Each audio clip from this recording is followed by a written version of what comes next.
ده هوريكم حاجات اشتريتها من براند اسمها كانفا. هو براند مصري 100%.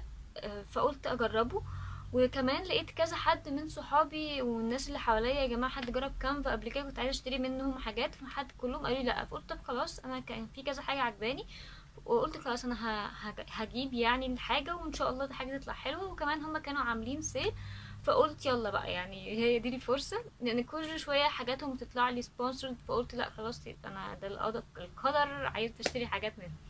فانا عملت اوردر. وكمان عشان قلت لكم ان انا لما اجرب اي حاجه سواء حلوه او وحشه هقول لكم الحلوه ولا لا، عشان كلنا نفيد بعض ونستفيد.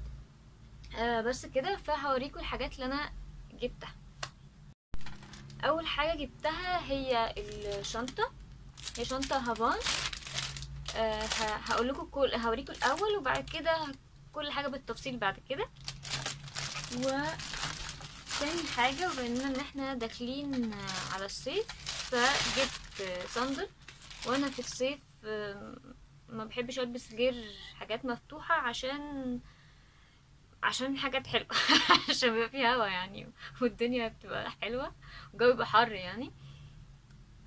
هو شكله جديد جدا، انا ما شفتش الباترن ده. وبعدين انتوا اكيد عارفين ان انا بحب خدتوا بالكم يعني ان انا بحب الباترنز اللي هي مثلثات والجيومتريك عامه.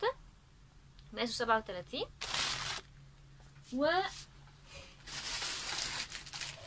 يعني last but not least ال ال السليف بتاع اللابتوب.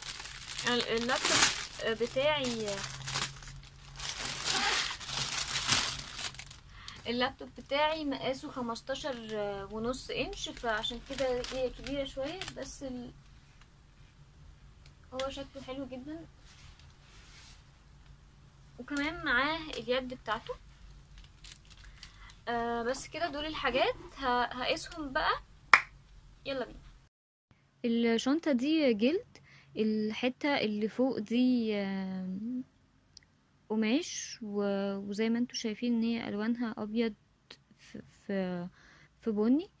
الحتة مفيش adjustable، مفيش انها تطولي وتقصري، اللي هي الحتة الحديد، بس في ان هي تتشد كده من تحت.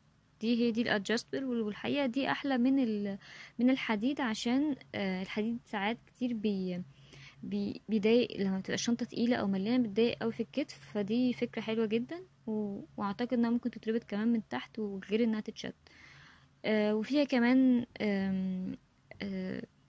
من جوه جيبين، وكمان السوستة اللي جوه. صغيرة، الجيبين اكبر من السوستة. الجلد عامة والماتيريال بتاعت الشنطة حلوة جدا، ما كنتش متخيلة انها تبقى يعني الماتيريال بتاعتها حلوة اوي كده. بس هي شنطة انا عن نفسي عجباني جدا. انا كنت محتاجة شنطة هافون. لابتوب السليف هو حلو جدا، الباترن بتاعته عجباني، يعني مش باهتة او حاجة، الطباعة حلوة قوي، والمقاس بتاع المظبوط وجه مظبوط. وكمان ال الدراع بتاعها في كمان اللي هي ان هي بتتمسك. انا عن نفسي مش همسكها بالدراع، انا جايباه اصلا عشان يعني حاجة تتحضن كده وانتي ماشية، تحطي في العربية. الساندل ده شكله حلو جدا، هي عبارة عن حاجات ترايبل وجيومتريك يعني باترن. الماتيريال بتاعت الرسمة هي تقريبا قماش. المقاس 37. الساندل بقى هل هو مريح ولا لأ؟ انا قسته ومش يعني مريح شوية، بس ما اعتقدش ان هو هيبقى انك تمشي بيه كتير، وهو اصلا صندل، فهو مش محتاج انك يعني مش صندل انك تمشي بيه يعني. بس يعني ممكن اعمل لكم فيديو تاني واوريكم يعني لو مريح او لا. بس هو اوفر اول الفينش بتاعه حلو، والباترن حلوة، والمقاس مظبوط جدا.